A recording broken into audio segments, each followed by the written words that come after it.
fiction, science fiction, horror, fantasy, crime, LGBT, thriller. You have now entered the House of Mystery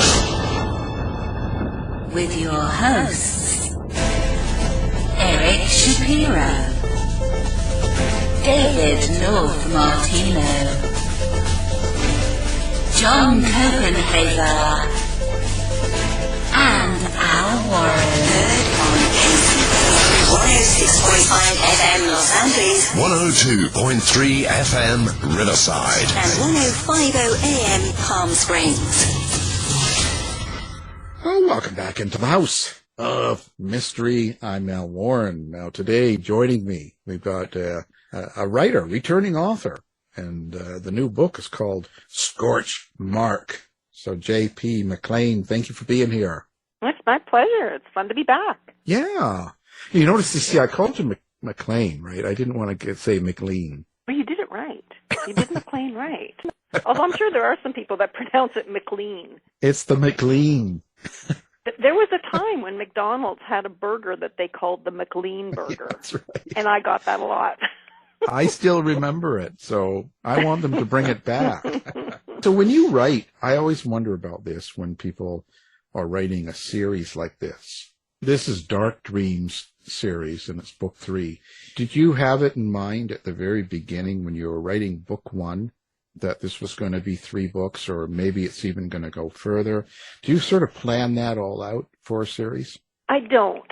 I probably should. And I do hope that there will be a second book as I'm writing the first. And sometimes I can see further ahead than that. In my last series, I think the last 3 or 4 books I saw all at once. But my goal is in making the book I'm writing be as entertaining and complete as I can. Because I like the first book especially to be totally standalone, no cliffhangers. So I don't do the business at the end that makes you think that there's something missing and you have to go read the next book. So I don't. When I was writing the first book, I did see the second book. So I started writing the second book, and I wasn't sure if there would be a third book because there needed to be enough for there to be a third book. And then an idea hit me, and I ran with it, and that ended up being the third book that just came out. So is it the character and what you want to do to a character, or 2 or several?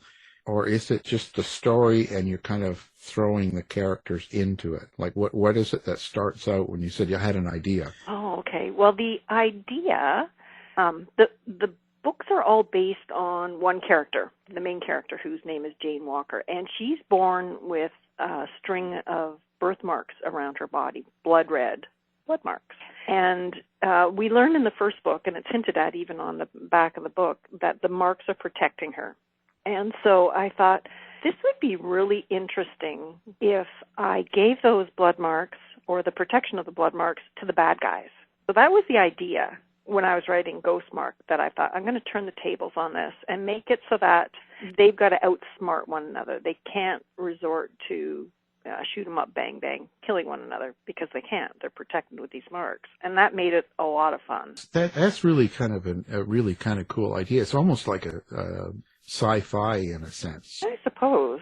Like when you go back to the 60s, some of the old shows, they always sort of, quite often they had something like that. There was these unwritten things that you kind of just know. I guess sci-fi's not really it, but just sort of, it's very inventive. I like it. Oh, thanks. So you get a thumbs up here. So. Well, the good versus bad, or good versus evil, is always fun to play with, because there's so many things you can do with it. There are so many ways you can show it, like in the clothing they wear and in the things that they say. It's fun. It's the white hat, black hat type of scenario where you can really twist words and make the things that are good seem bad and the things that are bad seem good. So what if the guy wears a purple hat? Is he good or bad? I think that would make him Barney. Yeah, well, that's it. Well, that's just, but that, Yeah, that's good. Can you trust him?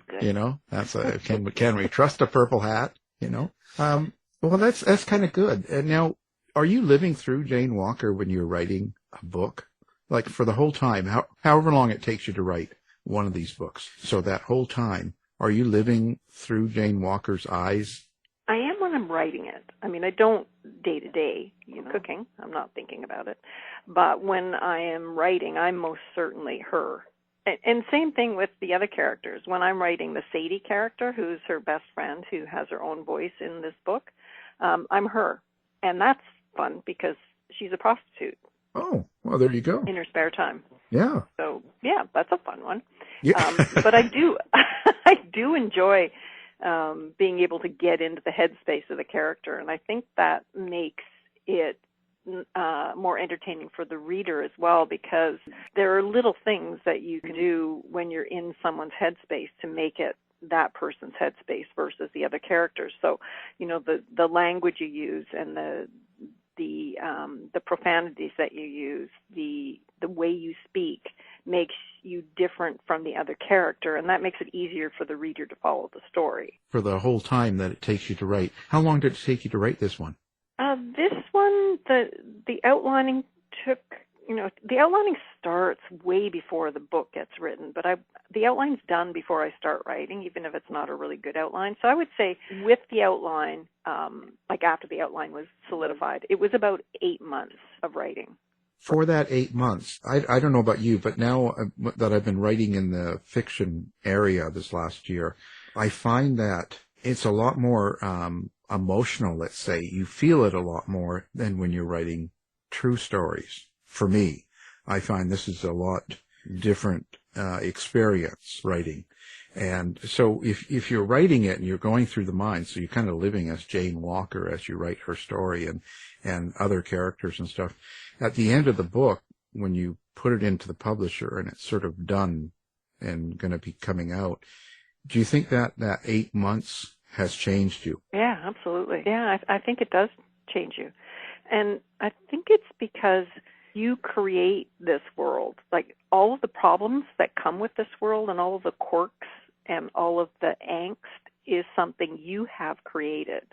So it does impact you because you know that if you weren't there, these problems wouldn't exist. These people wouldn't have gone through this. Oftentimes, it's quite emotional, and even if it's not to somebody else, but when you finish it, it's quite emotional, just in the sense that you're putting these people through hell, and that's your job as a writer in my kind of genre in any case, because you've got to make their lives as miserable as possible to make it entertaining. Isn't that a terrible thing to say? I was going to say, what a meanie.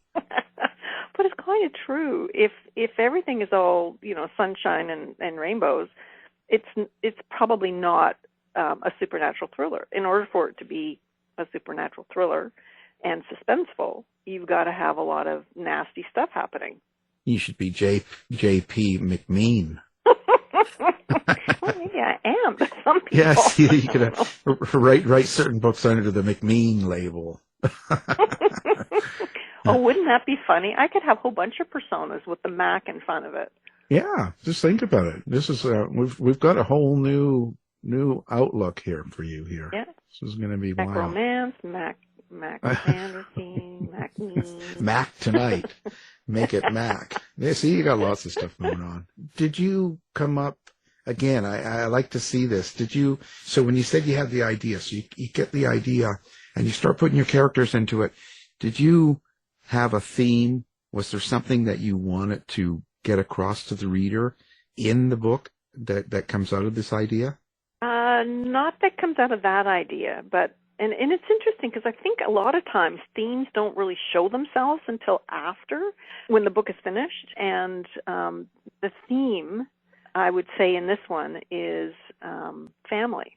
And I know that does not go with what I just said earlier about making things so nasty, but the main character was abandoned at birth.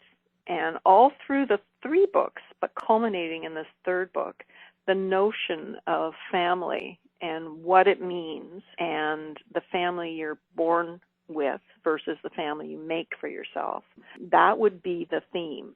And it's the sacrifices you make to maintain or destroy those families that is the crux of this And I know that doesn't sound like when you read the back of the book, that is not what you read. But I think that that's what it is. So you're lying to people. You write something on the back of the book, and when they get it, they get something different. No, it's the theme. It's like it's going to grab you. When you're done, you're going to say, okay, it was a really great ride. Because, of course, they're going to say that. It's my book, right? Yeah. So it was a great ride, a great story. But when they sit and think about it, it'll be, that was about family. So relationships are really important to you then? Yeah. All the books have really strong relationship elements. Loyalty is important to me, and I think that comes through in spades. So a lot of you is in these characters as well. So you're not just living out Jane Walker, let's say, or Sadie. You are actually putting yourself into them as well. Yeah, a little bit. I think it's kind of hard not to when you're writing, because your stories are the culmination of who you are, and things you've been through inform your characters and your stories. So I do think that there is a little bit of everybody who writes in their characters. I mean, there's a bunch of other people too in my characters, people I know, people in my family, little bits and pieces of their personalities that, little quirks that I see, things that have happened. I dress them up in, different clothes. But yeah, it does come out. I even put some physical traits in. And in the first series in particular, which we're not talking about, but when I was new at writing, it was easier for me to write some of the details knowing some of the physical traits were the same as ones I had, the character. In this latest series, I've given Jane one of my annoying characteristics, because I know how people react to it, and it's fun to play with. So that little bit of me, like, I'm a neat freak. I'm absolutely neat freak. I can't cook unless the kitchen counter is completely cleaned and the sinks are scrubbed. Yeah. The closets have to be organized. So it's so annoying for someone like my husband, who is not neat at all. Yeah. So that characteristic is super fun for me to put into characters and into stories, and I do it on purpose. So it's kind of you're writing for your reader in a sense, then, in a case like that. Well, yeah, you do. And I like to think that when I'm writing, I pick somebody. And it's usually my sister I pick. And I'm thinking, I'm writing for her. This story is for her and everyone else who's like her. Well, we have her on the other line right now. Do you? She's got something to say. Tell me that. She's got something to say about this right now. She's not happy. Well, I had a really funny thing happen. In my family at home in Ontario, we rarely swear. We never say that F word, never. But it's in my books, and I've recently been toying with narrating these books myself. And so I took a short course on it and learned how to do it and got the equipment and did a test run with the first chapter. And not even thinking about it, I sent it off to my beta readers and asked for their feedback. And I also sent it to my sister, the one who reads my books. And I asked her to play it for my parents, who live next door to her. And they're not as savvy with computer equipment as she is. So she calls me a couple of days later and says, well, Mom and Dad were over, and I played your recording. And she says, I thought it was maybe you were speaking a little too quickly. And her girlfriend was also there, and the girlfriend thought I was speaking a little too slowly. Mom thought it was very, very good. Of course. And my father wondered who the narrator with the sailor mouth was. I had totally forgot that was in there, and then I was embarrassed. Oh no! Oh no! That's stuff you don't want parents to see that. No, I know. Oh, my poor parents! They put up with a lot. Yeah, my God. See, and they tell you they're not savvy. It's because they don't want to hear this sort of foul language. My God. Well, I got to say that word did slip out one time when I was talking with my dad, and he, honest to God, stopped mid-stride and looked at me. I said, oops, I'm sorry. Yeah, it's funny how that is, Each generation seems to get a lot looser with language, Oh, my goodness, yeah. Yeah, that's true. Yeah. You always say supernatural thriller. Why is it driven by the supernatural? Oh, I love that part of it. And I've loved that from a very young age. I like the concept that we don't know everything yet, and that there could be abilities we don't know we have. So I play with that. And in the first series, I went over the top, flying and telekinesis and that stuff. But I find it fascinating, and I love the possibility. I go there all the time. I remember when I was a kid, I read The Chrysalids. Oh, John Wyndham, that's his name, John Wyndham, and that the whole idea that you could speak with your mind without using words and just mind speak telepathically. Right. I found that fascinating, and so that was the start of it. I've been drawn to the idea that people can fly, or the idea that people can move things with their minds. And I just find it really super interesting, and therefore I put it in my books. Where do you draw the line, or do you? Like, are you just kind of using what's been kind of mainstream in a sense of, like the, moving things with your mind or speaking with your mind and stuff like that? Are you kind of taking what's already out there, or do you create some of your own? I'd like to think I've created some of my own, but I sincerely doubt it. There has been so much written. The one author that comes to mind is Victoria Aveyard and her Red Queen series of books. When I was reading that one, I thought I had a good imagination. Hers is off the charts for magic and the things you can do with magic. So I don't think that anything I have written is truly original. I think I've used it in an original way, in the sense that I set all of my books in the here and now. And they're very solidly anchored in Vancouver is where I set them.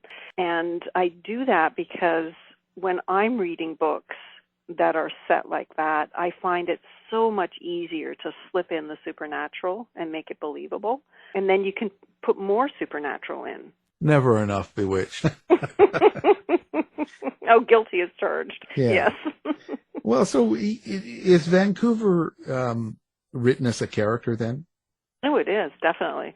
I like, any city would have done. Any city has, all of the components that you need for an inner city type of story. But I know Vancouver probably better than other cities. And if I'm going to make a mistake about a city, I'd rather make it about I'd rather have the mistake be one that I can own and say, oh, yes, I got that wrong, versus, if I was to place it in Chicago, I would have to be either traveling there, spending a lot of time there just to get to know the feel of the place. So I know what this place feels like. I lived there for 10 years, and I live downtown, so, I know the streets, I know the feel of it, at least the feel of it before COVID. I am sure it has completely changed since then, but I'm basing it on the before COVID time frame. Right. So when you were writing about your streetwalker, were you down there walking the streets? I have walked those streets. I do know what that looks like. Yes, I definitely have observed quite a bit of that. And as a writer, it's fun. That's probably one of the things. Even before you're a writer, you're observing people, and you're playing stories in your mind. What's that person doing here? How'd they get here? How'd this come about? Where are they going when they're finished here? What do they do? Where are they going to spend the night? That kind of thing. Wow. So like if people are walking around Vancouver and they see you, they should sort of probably run away. Or introduce themselves. They put them in the book using their name. they'll be next in the book.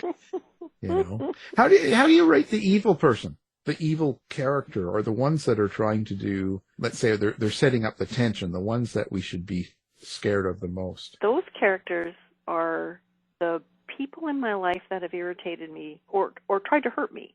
Talking about your husband again? Never. No. But I think back to former colleagues, bosses, sometimes friends, schoolyard bullies, sometimes movies. You get some ideas from watching movies and reading other books. But I think the arrogance of people is one of the things that I typically will put into my bad person. there's usually a sense of arrogance and rightness, that they think that they're right. Yeah, you kind of have to. I think you have to show that side because you want the reader to understand why they're doing what they're doing, I think. Because they got to understand that. They got to know why. I mean, otherwise it becomes very, the character becomes very blah if they're just a killer, or nothing else. Yeah. So, do you like writing your bad people? I do.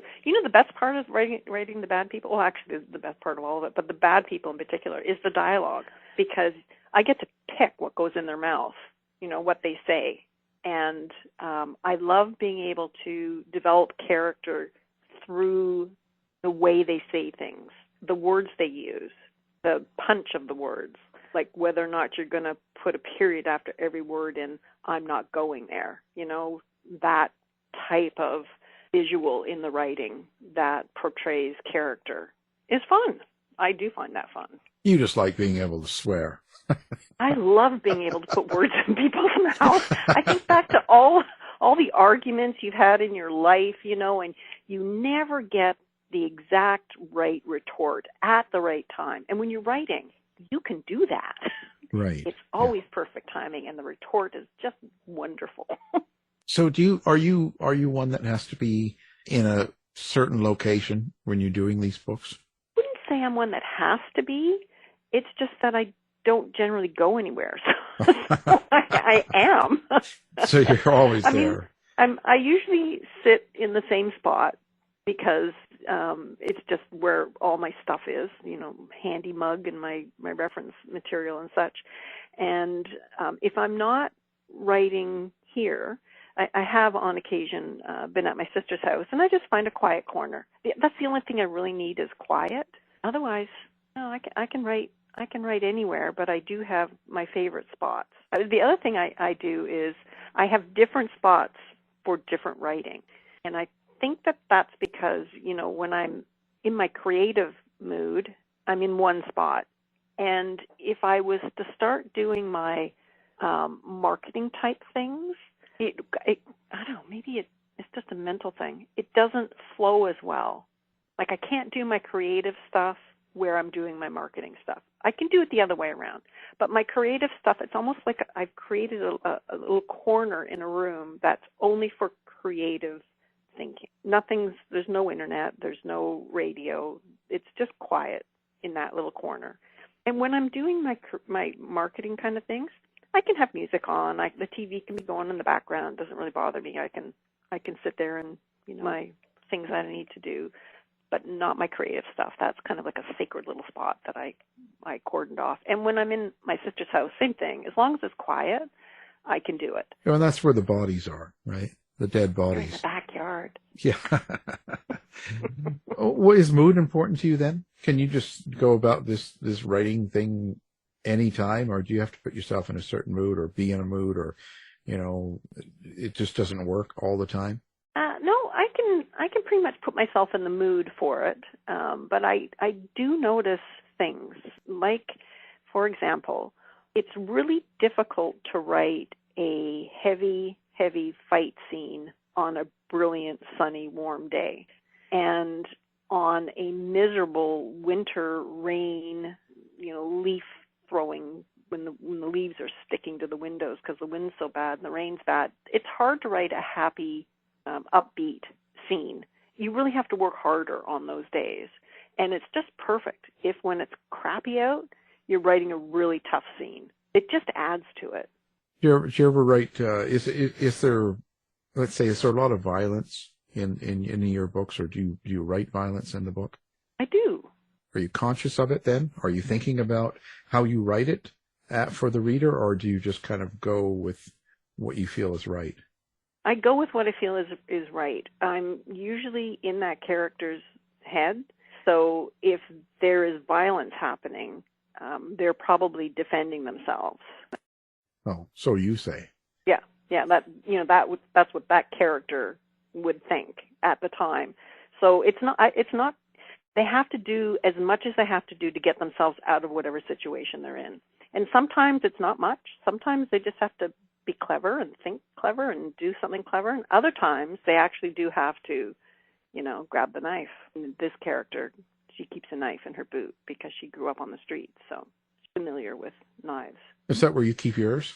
I do. Oh, I could see it. It surprises my friends, and that's a hoot. That is such a hoot because friends that go, I didn't know this about you. I think they tend to think that I am the characters that I am not, but they aren't the characters. I guess they thought I would be writing. They thought I'd be writing happy things. Happy. When I go to the dark side. Yeah, writing about little cats, being all happy, and that's one thing I never write about. I do not write nasty things about animals. Like, I can't go there. That's just so awful because I'm a pet lover. Yeah. No, I agree. Actually, and it's a turn off for me. It's a turn off all the way around. Like if I get a book, or even if I'm watching a show, and if it's something that's really awful to an animal, I usually go off of it. Then it turns me off of it.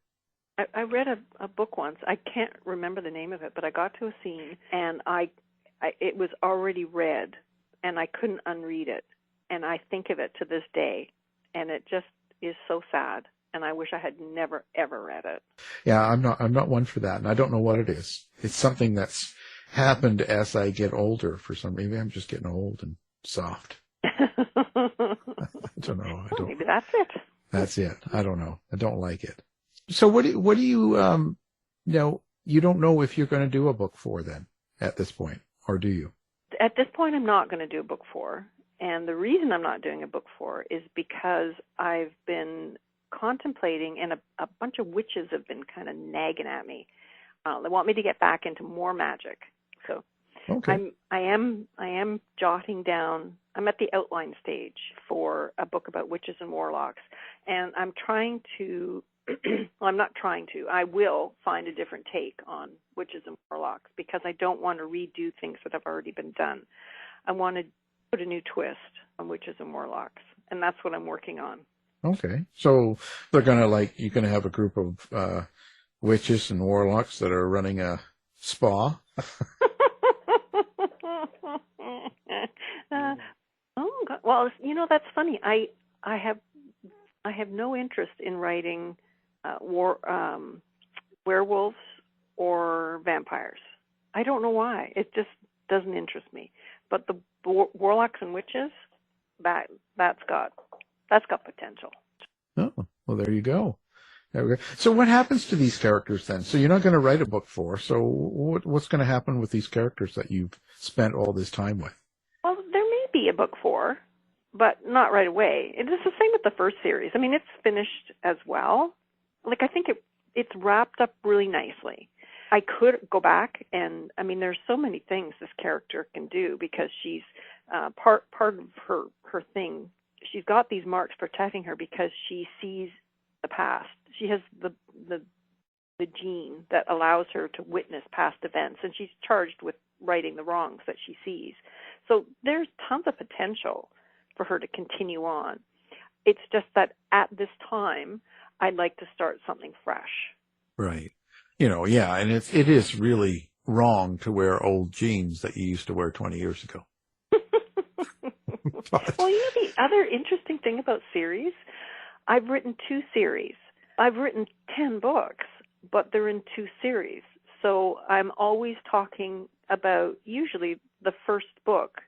So really, it's 2 books that I talk about the most, the first in series of these books. So the more series I have, or the more first books I have, the more interesting my writing life is, because I can then pick more. Okay, I'm going to write another Bloodmark book. I'm going to write another gift book, or maybe I'm going to write another witch book. But it gives me more options down the road for what I'm going to write next. So these characters, they're still there, but you just don't think about them? They disappear? And when you go back to a character, have you ever done that? Go back to someone that you've written years later. Do you have any difficulty picking up? I've not done that yet. So time will tell, I suppose. It is, I do leave them behind. I have to. And in like the first series, there's 7 books. I knew that that main character. It was written in first person. I knew her inside and out, and breaking from her was necessary in order to write a different character and make it sound different. I didn't want people who read the first series to pick up the next series and say, "Oh, this is the same girl, just in a different set of circumstances." So I think it's important that you do distance yourself. For me, I have to distance myself from the characters in my existing characters in order to create a new one. So you just use them and then dump them. Yep. I'm awful that way. Wonderful. Nice. So, so where are you going to go next? Like, what's up for JP next? Well, two things. I'm narrating my Dark Dreams novels, which is fun, and I'm also picking away at this Witches and Warlocks. Yeah, but Christmas comes first. I hate to say that because I've had such great fun at Christmas markets this year. I don't know why. I guess it's just maybe the first time since COVID that people are happy again. I'm still seeing lots of masks, and that's fine. That's just fine. But I think people are happier, and so I'm enjoying that. And I'm volunteering on the weekend at a big market. We have a 2-day Christmas craft fair here on Denman Island, and it's a huge event. People bus in from off island to come and buy things for Christmas. And I'm volunteering at a fundraising dessert table in the lounge. So it's going to be a hoot. There's about 4 or 5 of us, and we're all fairly humorous people, so it's going to be looking forward to it. Well, yeah, it'll be. Do you like doing live events then, and book signings and things like that? Oh, I love doing them. Yeah. I did my biggest event ever this year. I did one in the summer called Comox Nautical Days, and it was a 3-day event where you set up your tent for 3 days, 3 long days. But I sold more books than I've ever sold before in one event, and that was phenomenal. It was 140 some books. Wow! So lots of talking to brand new people that I have never met before, and then I was able to send them. They may pick up the first in series like they all do, and then I can send them to local bookstores for the next in the series, and that helps the local bookstores out too. Yeah, no, it's good stuff. It's tiring. The live events, mentally tiring. Physically too. Like, geez, sometimes you just have to take your shoes off and wander around barefoot just because your feet are sore, or sit down because your back is sore. Yeah. Yeah. Well, I always just sit up with my feet up, and anybody brave enough to come by and buy a book, then hey, so it's all good. You're happy with the publishing world the way it is now? I've kind of made my spot in it. Yeah. I think that it's going to be continuously changing. I think that the whole idea of books written by artificial intelligence is challenging. I mean, not challenging from a writer's perspective. I think more about the readers who pick these books up unknowingly or unwittingly, and they open them up and start reading them, and it's garbage. And I think that that's going to somehow come to a head and be fixed, hopefully. Yeah, I don't quite get it. I don't understand how anything I've seen by AI seems to be very, it's not very good. I